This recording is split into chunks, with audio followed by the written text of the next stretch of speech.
So, kita mula 10-12 menit. Assalamualaikum warahmatullahi wabarakatuh. Bismillahirrahmanirrahim. Yang baca doa, biasa masing-masing. Oke, finally, pada hari ini, Jumaat hari ini, setelah beberapa Jumaat sebelum ini kita termis kelas. Dan kita lah, antaranya ada kesilapan daripada cikgu sendiri, terlupa masak, dan ada beberapa halangan yang sudah dapat dielakkan. So hari ini Alhamdulillah, cikgu dapat ingat, jam 10 kita mula. So, kita akan sambung kita punya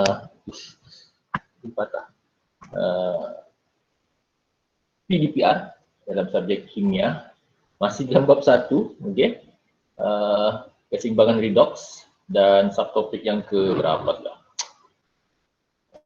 Let's check it out. Topik yang kedua atau ketiga ni. So kita akan sambung lah, tanpa melengah masa, kita akan sambung mengenai tindak balas penyesaran logam daripada larutan garamnya. Yang minggu-minggu lepas kita bincangkan pasal nombor pengoksidaan. Macam mana kita menentukan nombor pengoksidaan.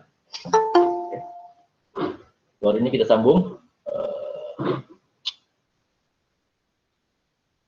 tidak balas penyesaran logam daripada larutan garam. So, kita tengok.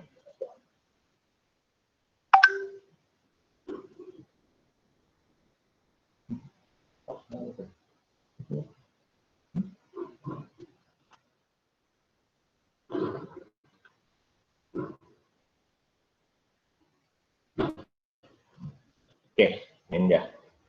Finally. Setelah beberapa minggu termis subjeknya. Tindak balas penyesaran logam daripada larutan garamnya.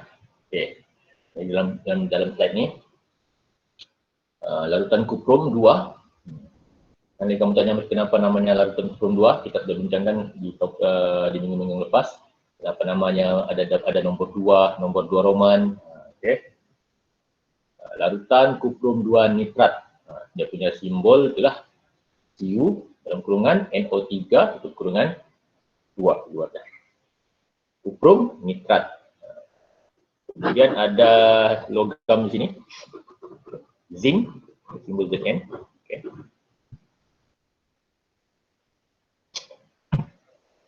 Jadi penyesaran logam dilakukan dengan meletakkan satu logam ke dalam larutan garam logam lain.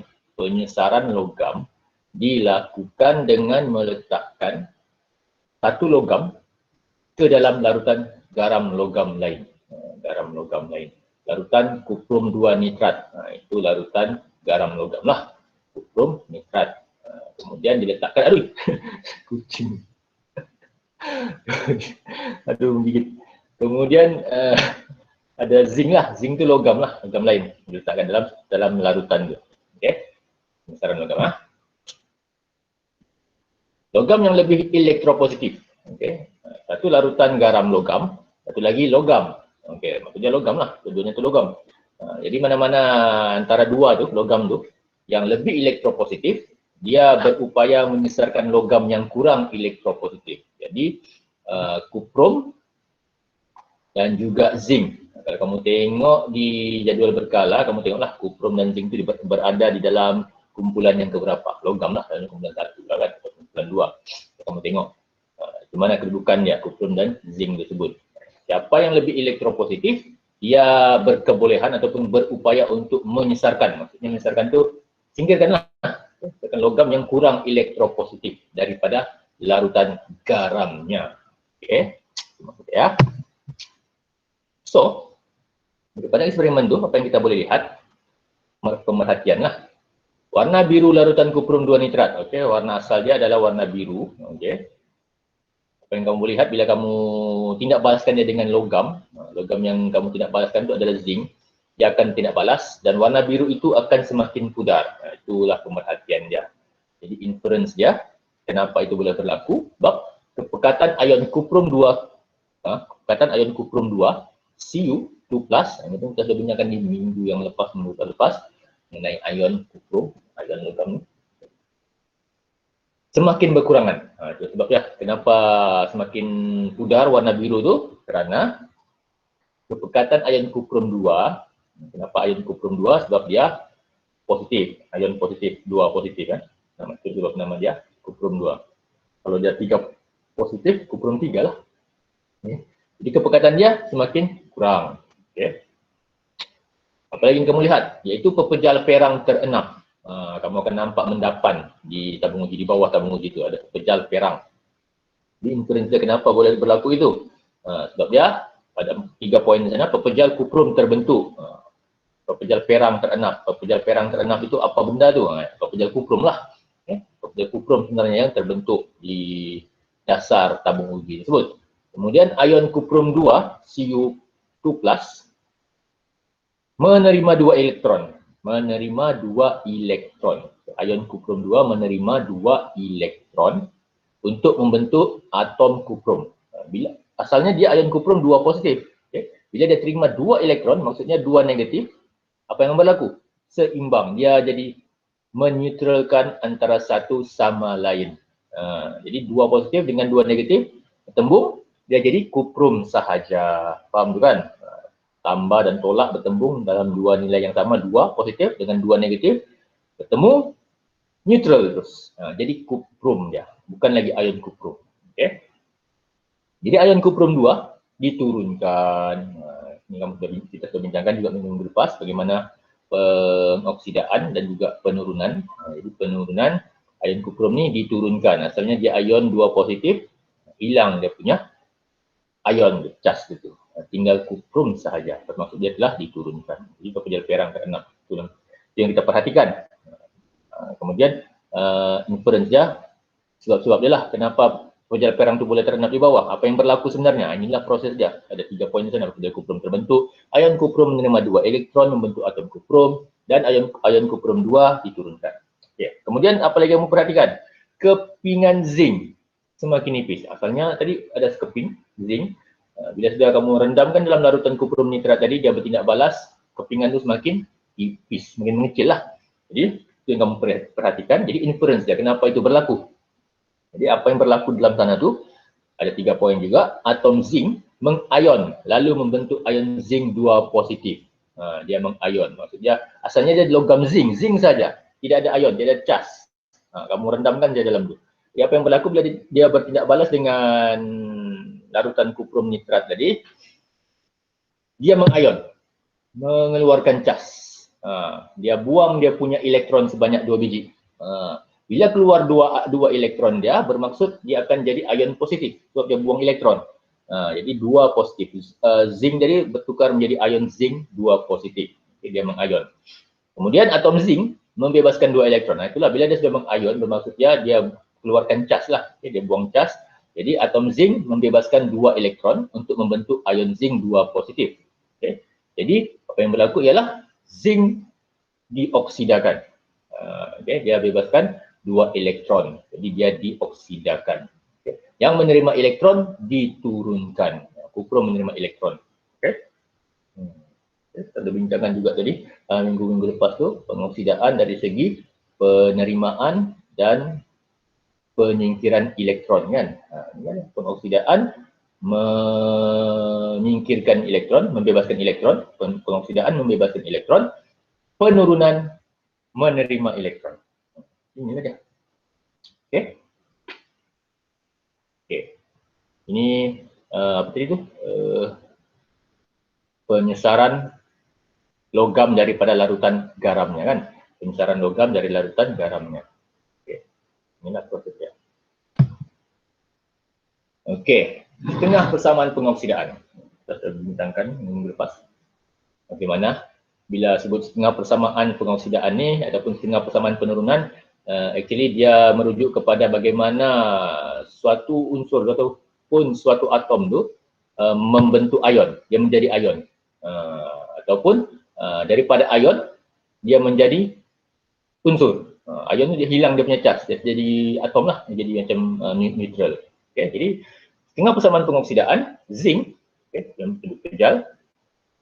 Okay, setengah persamaan pengoksidaan jadi zinc 2+. Okay. Maksudnya dia akan bebaskan 2 elektron. Jadi plus tu maksudnya merujuk pada tindak balaslah apa proses yang berlaku. Maksudnya dia buangkan dia punya elektron sebanyak 2. Okay, 2 elektron. Okay, jadi atom zinc membebaskan elektron. Ada kurungan tu dia punya maksudlah. Okay, jadi tengah persamaan pengoksidaan zinc anak panah tu menghasilkan akan membentuk zinc 2+, ion zinc 2+, plus 2 elektron. Maksud dia plus tu bukannya tambah, tapi proses dia lah apa yang berlaku, iaitu dia singkirkan dia bebaskan dia punya elektron sebanyak 2 biji lah. Kemudian setengah persamaan penurunan, sama juga ion kuprum 2 positif dalam bentuk aqueous plus 2 elektron, maksudnya dia menerima. Okay, dia menerima elektron. Dari mana datang? Daripada zinc tadi. Okay. Akan menghasilkan kuprum. Okay, kuprum saja sebab sudah neutral dia punya ion tu. Okay, kuprum pejal lah. Dia jadi pejal tu lah kamu akan jumpa mendakan di bawah tabung uji tadi. Di dasar tabung uji tu ada mendakan perang. Okay, enapan. Okay. Jadi ion kuprum 2 Cu2 plus tu menerima elektron tu maksudnya. Okay. Jadi persamaan ion dia zinc pepejal plus Cu2+, okay, ion kuprum tadi aqueous akan menghasilkan zinc 2+, ambil balik kan, plus Cu, ambil balik yang ini. Okay, ini persamaan ion, yang ini ambil inilah, ini daripada sini lah kan. Okay. Yang ini daripada sini, daripada kamu ambil daripada setengah persamaan tadi. Kemudian yang ini datangnya daripada zinc 2+, datang daripada sini. Kuprum datang daripada sini. Okey.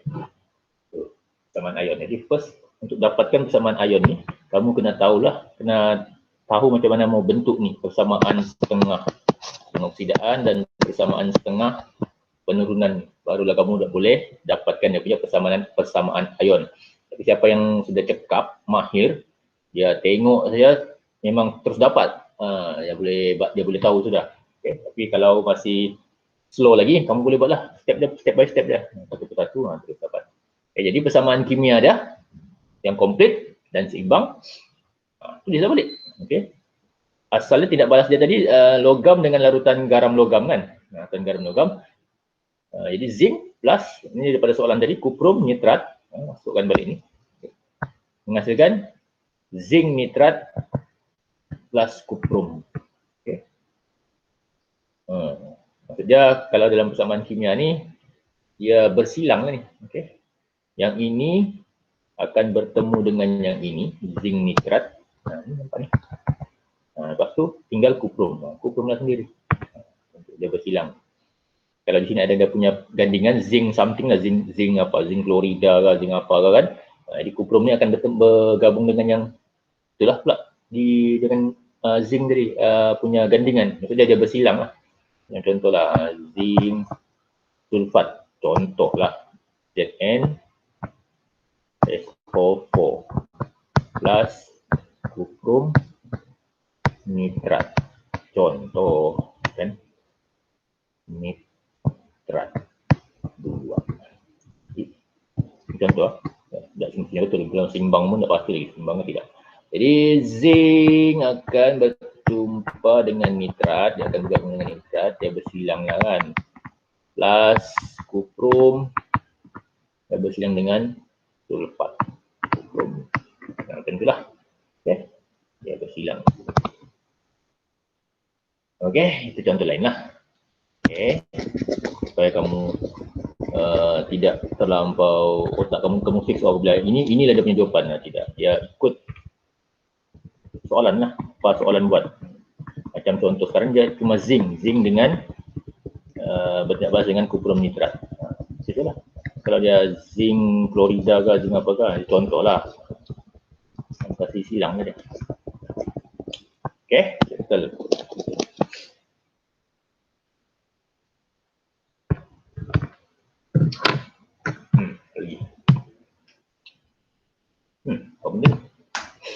Okey, keelektropositifan ialah kecenderungan atom membebaskan elektron untuk membentuk kation. Okay. Keelektropositifan ialah kecenderungan atom membebaskan elektron. Itu dipanggil keelektropositifan. Namanya pun positif kan. Jadi dia cenderung untuk membebaskan elektron, dia buang elektron untuk membentuk kation. Bentuk kation maksud ion tu bercas positif lah, kation. Okey. Keelektropositifan ialah kecenderungan atom membebaskan elektron untuk membentuk kation. Ciri elektrokimia ialah satu siri penyusunan logam mengikut tertib keupayaan elektrod piawai, iaitu E0, itu nama dia, E0, awal lah piawai. E0 dari paling negatif kepada paling positif, siri elektrokimia. Maksudnya ialah satu siri penyusunan logam. Kalau kamu tengok jadual berkala tu, kumpulan 1, kumpulan 2 tu semua logam. Nama-nama unsur-unsur yang disusunkan dalam jadual berkala tu telah disusun mengikut dia punya keupayaan masing-masing, daripada yang paling negatif kepada yang paling positif. Okay.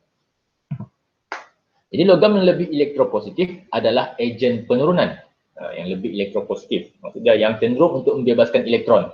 Dan tadi contoh zinc, dia cenderung membebaskan elektron, jadi dia adalah elektropositif, dia lebih elektropositif, jadi dia cenderunglah untuk membebaskan elektron dan dia adalah ejen penurunan.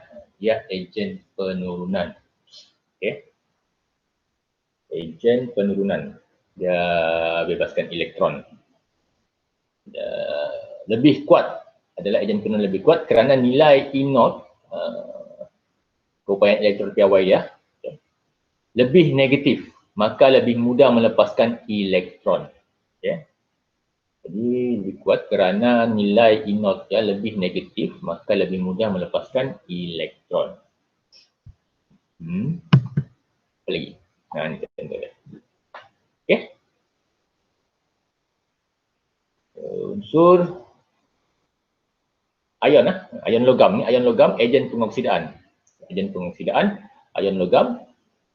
K kalium, ion kalsium, ion natrium, ion magnesium, ion aluminium, ion zinc, ion ferrum, ion stannum, ion plumbum, ion hidrogen, ya gitu. Ion cuprum, ion argentum. Okey. Nah, kamu tengok yang ini. Ini. Okay. Semakin ke bawah, tengok ini ke bawah. Kekuatan sebagai ejen pengoksidaan meningkat. Okey, kekuatan sebagai ejen pengoksidaan meningkat. Makin ke bawah lah. Okey. Sama juga bersama dengan logam, iaitu ni logam yang neutral lah, yang biasa, yang atom unsur. Okey. Logam ejen penurunan. Tengok ni. Okay. Kekuatan sebagai ejen penurunan meningkat semakin ke atas. Okay. Kalium, kalsium, natrium, magnesium, aluminium, zinc, ferrum, stannum, plumbum, hidrogen, cuprum, argentum. Ini dia punya nilai elektrod piawai dia, E0 nya negatif 2.92, semakin ke atas semakin meningkatlah. Okay. Kekuatan ejen sebagai ejen penurunan. Bermaksud di sini macam zinc tadi, tengok kedudukannya di atas sini, dan cuprum di bawah. Jadi di sini maksud dia zinc berada di kedudukan atas daripada cuprum. Okay. Jadi siapa yang berada di bahagian atas, logam ini untuk logam. Okay. Apa yang berada semakin ke atas bermaksud ia adalah ejen penurunan yang kuat. Okay. Ejen penurunan. Di mana ejen penurunan yang kuat ni dia cenderung membebaskan elektron. Okay. Dia bebaskan elektron. Okay. Jadi dia akan menyesarkan cuprum lah, dia akan berkeupayaan untuk menyesarkan cuprum ni, so, cuprum di bawah. Okay. Kalau contoh lain, natrium tidak balas dengan zinc lah contoh. Natrium yang berada di atas logam lah. Okay. Jadi dia adalah ejen penurunan yang kuat. Jadi dia akan menyesarkan zinc. Ini contoh lain lah, zinc. Siapa-siapa yang di atas lah, untuk logam. Okay. Okay. Kalau dia ion, macam tadi tu, ion. Sekejap sebelum pergi ion, tadi logam tu kan, logam. Okay. Dia adalah ejen penurunan. Ejen penurunan. Ingat balik, dia terbalik ya. Ejen penurunan bermaksud apa itu? Kita bincangkan minggu lepas tu tentang pengoksidaan dan penurunan. Dia berlawanan tu. Ejen zinc merupakan ejen penurunan. Dia merupakan ejen penurunan.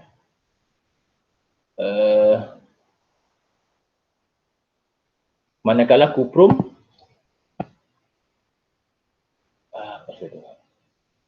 mengalami proses zinc merupakan ejen penurunan. Ejen penurunan bermaksud dia cenderung membebaskan elektron. Cenderung membebaskan elektron. Jadi dia akan buang elektron. Bila dia membebaskan elektron, dia mengalami proses pengoksidaan. Betul betul. Okay. Dia berlawanan tu. Okay. Dia merupakan ejen, tapi dia adalah proses pengoksidaan. Ingat balik. Nanti kamu refer balik lah. Okay. Cek balik. Okay. Tengok. Dah kena penerangan sini. Logam yang lebih elektropositif berada pada kedudukan yang lebih tinggi dalam siri elektrokimia. Betul. Okay. Logam yang lebih elektropositif. Macam contoh ni kalium lah. Okay. Tindak balas yang berlaku melibatkan pemindahan elektron daripada atom logam kepada ion logam. Okay. Tindak balas yang berlaku melibatkan pemindahan elektron daripada atom logam, contoh tadi adalah zinc, okay, kepada ion logam. Pada ion logam, ini tadi, kuprum. Okay. Semakin elektropositif suatu logam, semakin mudah atom logam itu melepaskan elektron. Okay. Semakin elektropositif suatu logam, makin ke atas ni lah. Okay. Ya, semakin mudah melepaskan elektron. Logam yang berada di bahagian atas dalam ciri elektrokimia, ini ciri elektrokimia lah ni. Ini ciri elektrokimia, merupakan ejen penurunan yang lebih kuat. Okay. Logam yang berada di bahagian atas dalam ciri elektrokimia merupakan ejen penurunan yang lebih kuat. Sebaliknya, semakin rendah kedudukan suatu ion logam, dalam ciri elektrokimia semakin mudah ion logam itu menerima elektron. Semakin ke bawah ni lah. Ke bawah untuk ion logam dalam ciri elektrokimia semakin mudah ion logam itu menerima elektron. Nah, ini kuprum tadi ni. Okay. Ion logam yang berada di bahagian bawah dalam ciri elektrokimia merupakan ejen pengoksidaan yang lebih kuat. Ini maksudnya kuprum ni ejen pengoksidaan. Okay. Dia merupakan ejen pengoksidaan. Ejen pengoksidaan, dia menerima elektron. Ejen pengoksidaan, dia terima elektron. Dia mengalami proses penurunan. Itu faham tu kan? Dia berlawanan tu. Jadi kuprum dalam ion logam, kuprum ni, okay, dia merupakan ejen pengoksidaan. Kenapa dia ejen pengoksidaan? Sebab dia menerima elektron. Okay, dia menerima elektron. Tapi dia mengalami proses penurunan. Kenapa dia boleh jadi mengalami proses penurunan? Sebab ion dia telah hilang. Okay, dia menjadi kuprum lah. Okay, dia mengalami proses penurunan. Daripada 2 positif, jadi tinggal kuprum sahaja. Manakala tadi untuk zinc pula logam, okay, dia merupakan ejen penurunan. Okay. Dia ejen penurunan maksudnya dia bebaskan elektron. Okay. Tapi dia mengalami proses pengoksidaan. Okay, dia mengalami proses pengoksidaan di mana dia membentuk ion zinc 2 positif. Okay. Dia mengalami proses pengoksidaan. Okey. Boleh kan? Ingat itu. Proses pengoksidaan dan penurunan, ejen penurunan dan juga proses yang terlibat. Dia berlawanan tu. Proses, kalau dia proses mengalami proses pengoksidaan, dia akan menjadi ejen penurunan. Kalau dia merupakan ejen pengoksidaan, dia mengalami proses penurunan. Kalau dia ejen penurunan, dia mengalami proses pengoksidaan. Dia berlawanan. Ceklah balik supaya jelas. Okey, settle tentang tindak balas penyesaran logam daripada larutan garamnya. Okey. Seterusnya tindak balas penyesaran halogen daripada larutan halidanya. Tadi tidak balas penyesaran logam daripada larutan garamnya. Okay. Garam tidak balas penyesaran halogen daripada larutan halidanya. Itu nama orang pula, halida. Okay. Okay. 1 minit. Bertafakur sekejap. Supaya yang kita bincangkan tadi pasal penyesaran logam daripada larutan garamnya, kita boleh cerna lah. Okay. 1 minit. Relax. Selawat banyak-banyak. Okay.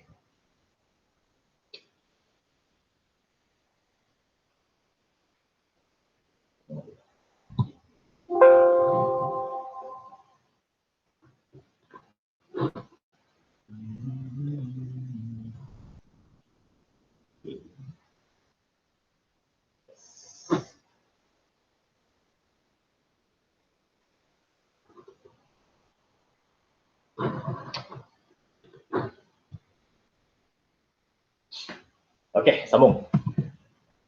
Jadi untuk tidak balas penyesaran halogen daripada larutan halidanya, atom unsur halogen cenderung menerima elektron untuk membentuk ion halida. Okay, atom unsur halogen, kumpulan berapa ni? 17. Cenderung menerima elektron untuk membentuk ion halida. Oleh itu, halogen mengalami tidak balas penurunan dan bertindak sebagai ejen pengoksidaan. See what I told you? Dia sentiasa berlawanan. Okay? Jadi atom unsur halogen cenderung menerima elektron untuk membentuk ion halida. Okay. Oleh itu, halogen mengalami tidak balas penurunan. Okay. Mengalami tidak balas penurunan dan bertindak sebagai ejen pengoksidaan. Sebab apa? Kerana dia menerima elektron. Okay. Tidak balas penurunan. Sebab apa? Sebab dia membebaskan elektron. Atau unsur halogen cenderung menerima elektron. Menerima elektron untuk membentuk ion halida. Okay. Menerima elektron bermaksud dia ejen pengoksidaan lah. Okay. Tidak balas penurunan bermaksud bila tindak balas penurunan adalah benda yang disingkirkan daripada keadaan asalnya itu kan. Oleh itu halogen mengalami tindak balas penurunan dan bertindak sebagai ejen pengoksidaan. Okay. Cenderung menerima elektron yang diturunkan. Penyesaran halogen dilakukan dengan menambahkan satu halogen ke dalam suatu larutan halida lain. Okay. Kita dengar. Okay. Penyesaran halogen dilakukan dengan menambahkan satu halogen ke dalam satu larutan halida yang lain. Yang lebih kurang tadi itulah logam ditambahkan dalam larutan garam logam yang lain. Itu sama juga halogen ditambahkan dalam satu larutan halida yang lain. Halogen yang berada lebih atas dalam kumpulan 17. Jadi pakai siri elektrokimia, logam, okay, kumpulan 1 dan kumpulan 2 tu. Kalau silap. Kalau tidak silap memang betul lah kumpulan 1 lah selalunya. Kumpulan 2, logam. Untuk halogen kumpulan 17. Jadi disusun dalam jadual berkala, okay. Yang mana yang terletak di lebih atas, okay, 17, dia lebih reaktif. Okay. Dapat menyesarkan halogen di bawah. Siapa paling atas dia dapat singkirkan ataupun sisarkan halogen yang berada di bawah yang kurang reaktif daripada larutan halidanya. Okey. Okey. Menuruni kumpulan 17, kereaktifan unsur halogen semakin berkurangan. Okay, semakin turun ke bawah jadual berkala tu, kumpulan 17, kereaktifan unsur halogen semakin berkurangan. Atom unsur halogen semakin sukar menerima elektron. Semakin ke bawah, semakin sukar menerima elektron. Oleh itu kekuatan halogen sebagai ejen pengoksidaan semakin berkurang. Okay. Sudah terima kan? Sebaliknya ion halida semakin mudah membebaskan elektron. Oleh itu kekuatan ion halida sebagai ejen penurunan semakin meningkat. Ejen penurunan. Sebab apa? Dia membebaskan elektron. Okay. Dia ejen penurunan. Dia membebaskan elektron, tapi dia mengalami proses pengoksidaan. Okay. Dia biasa berlawanan. Apa-apa unsur ataupun bahan yang merupakan ejen penurunan, actually dia mengalami proses pengoksidaan. Biasa berlawanan. Okay. Okey, ni dah. Air klorin. Okey, air klorin dalam penitik tu. Okay. Apa namanya tu? Kemudian dalam tabung uji tu ada larutan kalium bromida. Itu larutan halida lah. Okey, halida. Apa yang ada bunyi ida belakang tu, itu halida lah. Okey. Larutan halida. Bukan Ustazah Ida. Ataupun nama-nama orang ada Ida, tidak kaitan lah. Okay, jadi larutan kalium bromida. Itu adalah dia punya larutan halida dia. Okey, jadi apa yang kita lihat dalam uji kaji ini, pemerhatian, warna larutan kalium bromida, KBr, bertukar daripada tidak berwarna kepada perang. Apa yang kita lihatlah, apabila dia bertindak balas dengan air klorin tadi, daripada tidak berwarna jernih, larutan kalium bromida tadi, dia bertukar menjadi perang. Itu yang kita lihat. Jadi, inference dia, kenapa itu boleh berlaku? Apakah proses yang terjadi semasa tindak balas tersebut? Inference lah. Bromin terhasil. Okay. Larutan kalium bromida kan, campur air klorin, akan menghasilkan bromin. Itu yang terjadilah. Itu sebab dia lah. Okay. Ion bromida, okay, daripada larutan dari ion bromida, itu larutan halida lah tu. Bila ada bunyi ida belakang tu, itu adalah dia punya halida, okay, ion bromida tu. Okay. Jadi kita sudah tengok tadi secara umumnya tadi tentang halida tadi tu, dia cenderung membebaskan elektron. Okay. Jadi ion bromida di sini membebaskan elektron, lalu membentuk molekul bromin. Okay.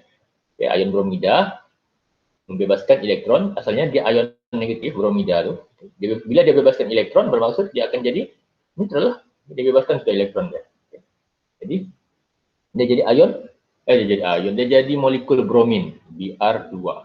Jadi ion bromida dioksidakan, dia bebaskan elektron. Jadi dia dioksidakan. Proses dia lah, mengalami proses pengoksidaan ion bromida tadi. Molekul klorin, ini pula pemerhatian apa yang berlaku pada klorin pula. Warna air klorin bertukar daripada kuning, asalnya warna kuning, bila masuk ke dalam larutan kalium bromida tu, dia jadi kehijauan kepada tidak berwarna. Dia bertukar sikit-sikit lah, kuning, kehijauan, lama-lama hilang warna dia. Okay, warna air klorin. Jadi apa yang berlaku dalam proses itu, kenapa itu berlaku? Molekul klorin menerima elektron. Bila dia masuk ke dalam larutan kalium bromida, molekul klorin tadi akan menerima elektron lalu membentuk ion klorin, ion klorida. Okay. Jadi dia akan membentuk ion klorida. Asalnya dia klorin saja, molekul klorin. Bila dia masuk ke dalam larutan kalium bromida, dia terima elektron. Dia bila terima elektron, dia otomatik jadi ion lah, bercas saja. Okay. Jadi membentuk ion klorida. Okay. Jadi klorin diturunkan. Okay. Dia terima elektron. Maksudnya proses dia adalah penurunan. Klorin tu mengalami proses penurunan dan dia adalah ejen pengoksidaan. Dia terbalik. Bromida pula dia mengalami proses pengoksidaan dan dia adalah ejen penurunan. Sentiasa terbalik. Itu kamu kena ingat. Okay. Klorin diturunkan. Asalnya dia klorin, kemudian dia menjadi ion klorida. Jadi telah diturunkan.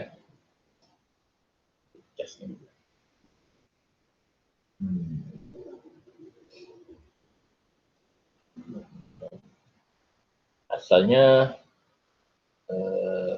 klorin diturunkan, dia jadi ion klorida. Ion bromida pula, asalnya ion bromida, dia melalui proses pengoksidaan, dia jadi molekul bromin. Dia bebaskan elektron. Okay.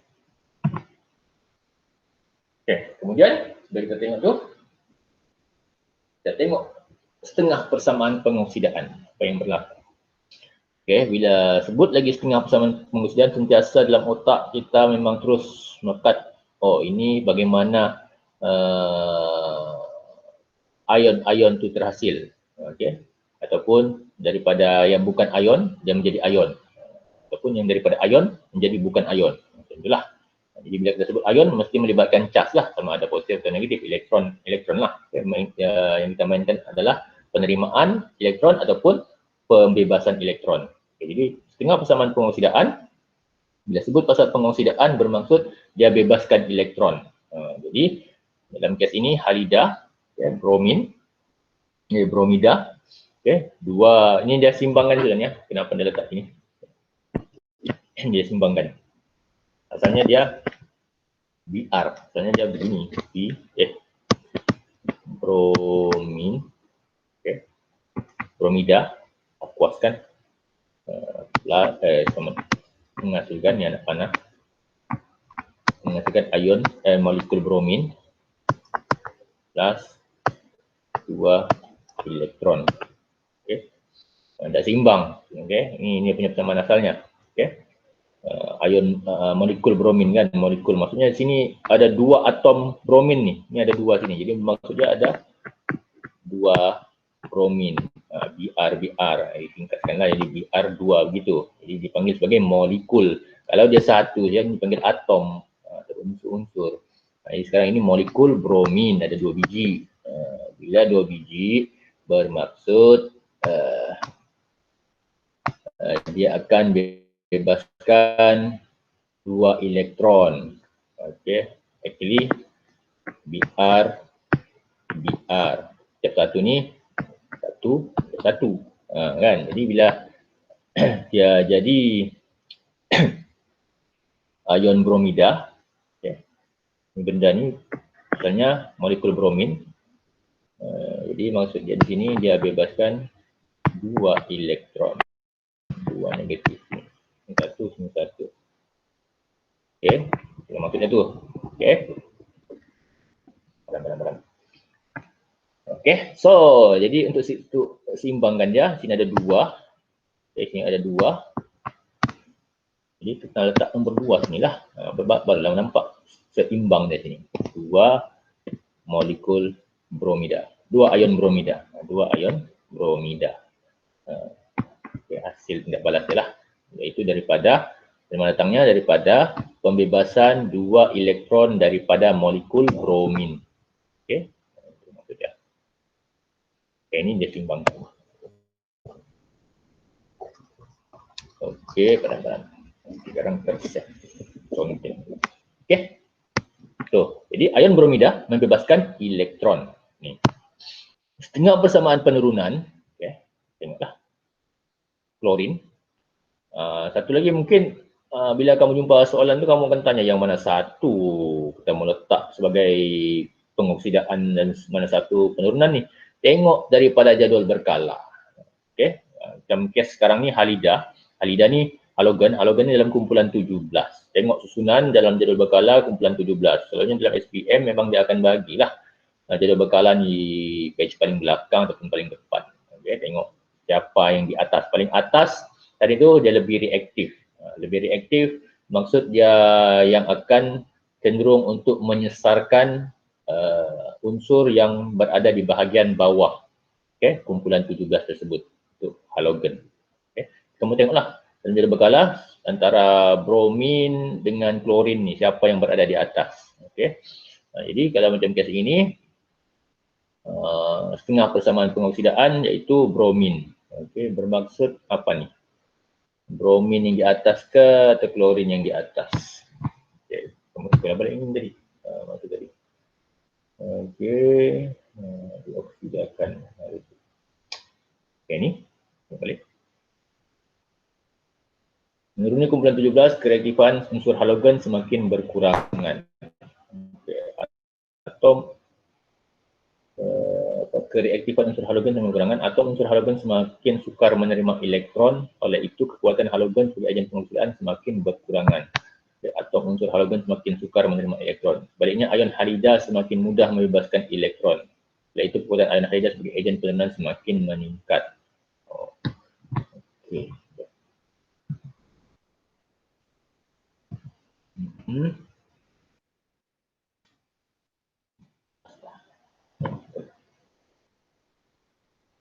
Halida, inilah bromida. Jadi maksudnya bergantung kepada soalan lah. Kalau klorin yang berada dalam larutan halida, Tengok juga, tengok masih tetap refer dengan dia punya jadual berkala juga. Okay. Macam kes sekarang ni bromida. Mana jadual berkala lah.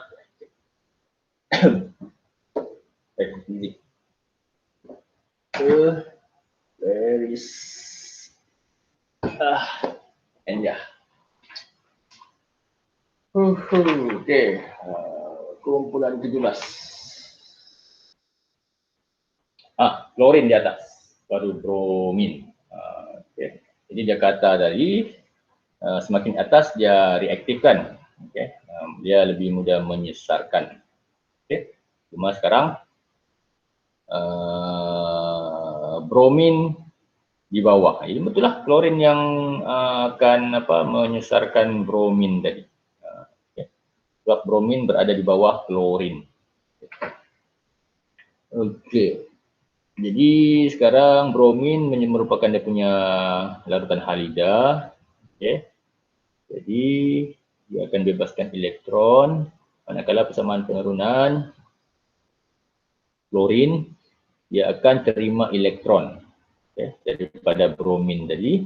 Jadi dua Cl ini dia seimbangkan jugalah. Okay. Jadi molekul klorin menerima elektron, okay, dengan persamaan penurunan. Asalnya dia molekul klorin. Okay. Bila dia terima elektron daripada bromin, dia menjadi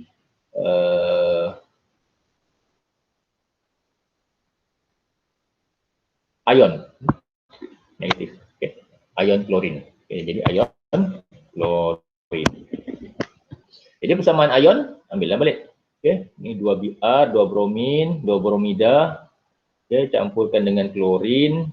Ini akan menghasilkan molekul bromin plus ion klorin. Okay. Jadi agen penurunan. Dia pindahkan elektron. Itulah. Okay. Bromida tadi dia pindahkan elektron kepada klorin. Jadi klorin pula agen pengoksidaan. Dia terima elektron. Okay. Agen pengoksidaan menerima elektron. Okay. Dia agen pengoksidaan. Bermaksud di sini klorin ni mengalami proses penurunan. Okay. Okay. Perlawanan. Manakala bromida pula dia agen penurunan dan dia mengalami proses pengoksidaan. Okay. Biasa ingatlah dia sentiasa berlawanan. Jadi persamaan kimia ambil tadi 2 kalium bromida plus klorin akan menghasilkan bromin plus 2 kalium klorida. Itu kata sebutnya. Dia akan silang. Okey, kalium akan bergabung dengan klorin, tinggal bromin. Okey, itu saja. Penting seimbangkan dia. Seimbangkan persamaan. Seimbangkan persamaan nanti bab sama ya. Ya. Okey. Form 4. Maksudnya menimbangkan persamaan di dalam silibus form 4. Sebenarnya kamu sudah tahulah, patutnya lah. Okey. Lagi halogen, agen pengoksidaan. Okey, ini tadi dia punya ringkasan lah. Okay. Halogen, agen pengoksidaan. Halogen ni dia punya unsur-unsur lah, unsur-unsur di dalam jadual berkala. Antaranya apa ni? Fluorin kan ni. Okey, klorin, bromin, iodin, apa etin ya?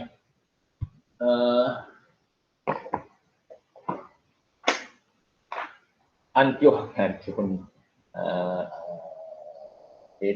astatin, okey, klorin, bromin, iodin, astatin, tenisin.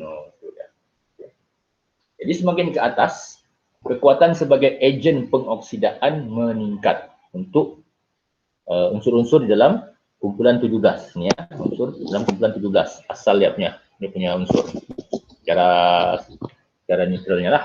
Okey. Klorin paling atas dalam kumpulan 17, jadi kekuatan sebagai agen pengoksidaan meningkat. Bila dia sebagai agen pengoksidaan, bermaksud proses yang dia akan alami ialah proses penurunan. Okay. Agen pengoksidaan bermaksud dia akan bebaskan elektron. Okay, dia bebaskan elektron. Kenapa lagi padam tu?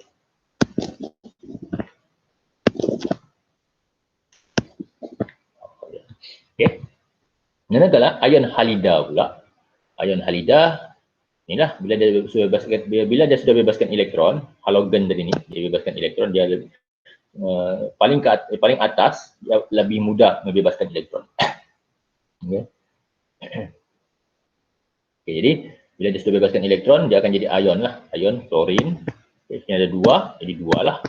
Semua pun dua. Ini dua lah, semua pun bebaskan dua elektron. Okay. Klorin, jadi semakin ke bawah, kekuatan sebagai ejen penurunan meningkat. Semakin ke bawah, dia semakin kuat. Semakin atas, maksudnya di sini ion klorin ni, di sini dia sudah sukar untuk menerima elektron ni, paling atas. Semakin ke bawah, dia semakin mudah menerima elektron. Itu maksudnya. Okay. Jadi semakin ke bawah tu dia kuat untuk menjadi ejen penurunan. Kuat menjadi ejen penurunan maksudnya dia akan mudah menerima elektron lah. Semakin ke bawah. Okay. Itulah. Okay. Bebaskan. Okay. Jadi dia mengalami proses pengoksidaan berlawanan. Bila dia ejen penurunan, dia akan mengalami proses pengoksidaan. Pengoksidaan bermaksud dia akan menerima elektron. Okay.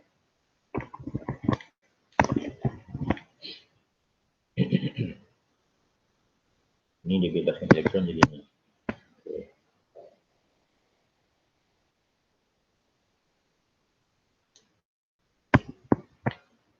Okay. Sekejap. Keliru dah. Bukan. Kalau dia bebaskan elektron, dia jadi ion positif. Menerima. Okay. Menerima. Allahu Akbar. Okay. Sekali lagi. Okay.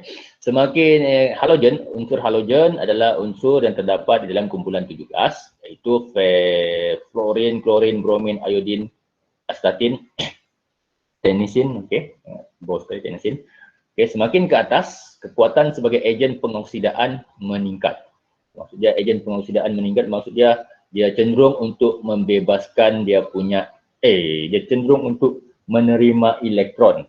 Okey, dia cenderung untuk menerima elektron. Ejen pengoksidaan menerima. Okey, ejen pengoksidaan menerima elektron. Jadi semakin ke atas dia cenderung untuk menerima elektron. Jadi fluorin dia boleh terima 2 elektron, klorin pun 2 elektron. Okey, dia akan jadi ion fluorin. Okey, 2 ion fluorin, 2 ion klorin, 2 ion bromin dan sebagainya lah. Ini dia membentuk ion halida sini. Okey, itu dia. Ejen pengoksidaan cenderung menerima elektron. Dia akan mengalami proses penurunan. Dia berlawanan. Proses penurunan. Maksudnya dia terima ejen pengoksidaan menerima elektron. Proses penurunan dia membentuk ion fluorin ataupun ion fluorin dan seterusnya lah. Mana-mana. Okay.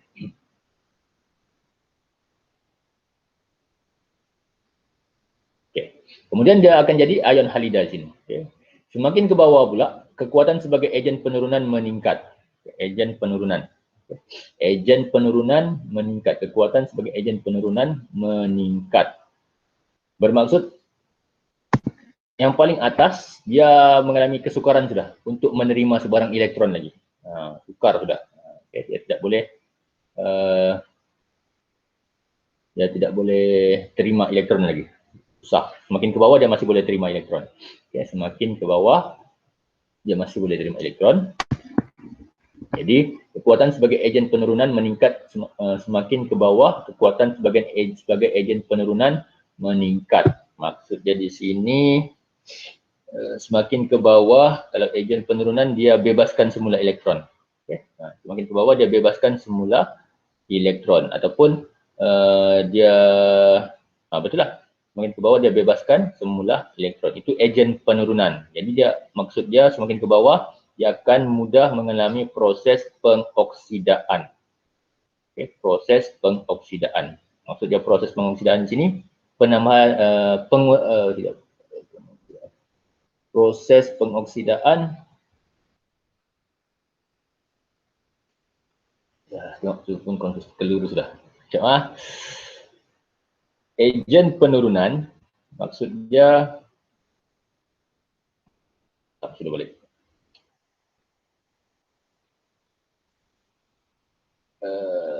Okey. Oh, pening. Okey, dua fluorin. Okey, sini dia sudah membentuk ion fluorin. Okey, dia ion fluorin. Bagaimana dia membentuk ion fluorin? Sebab dia sudah bebaskan dia sudah terima elektron. Okey, kenapa dia menerima elektron? Sebab dia merupakan ejen pengoksidaan. Okey, dia terima elektron, bertambahlah elektron dah. Jadi bermaksud dia akan jadi ion fluorin. Okey, bila dia jadi ion fluorin, bermaksud dia sudah jadi ion halida lah. Ion halida. Jadi dalam ion halida pula, semakin ke bawah, dia semakin kuat sebagai ejen penurunan. Ejen penurunan ni dia bebaskan semula dia bebaskan semula elektron. Maksudnya dia akan jadi neutral lah. Dia akan jadi neutral balik jadi fluorin. Okey, jadi bermaksud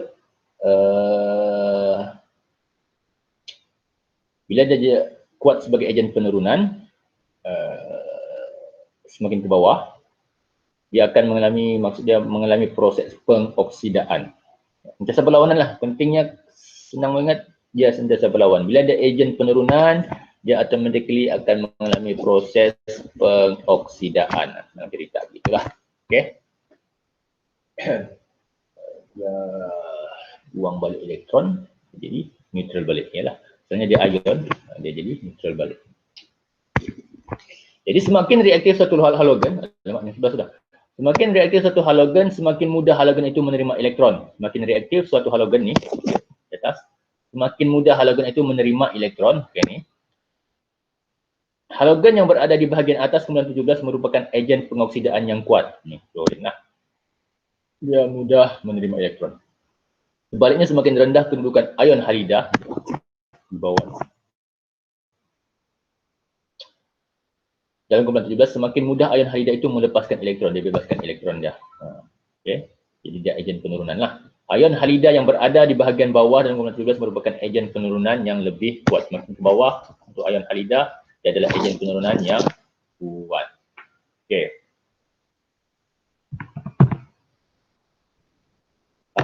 Alhamdulillah.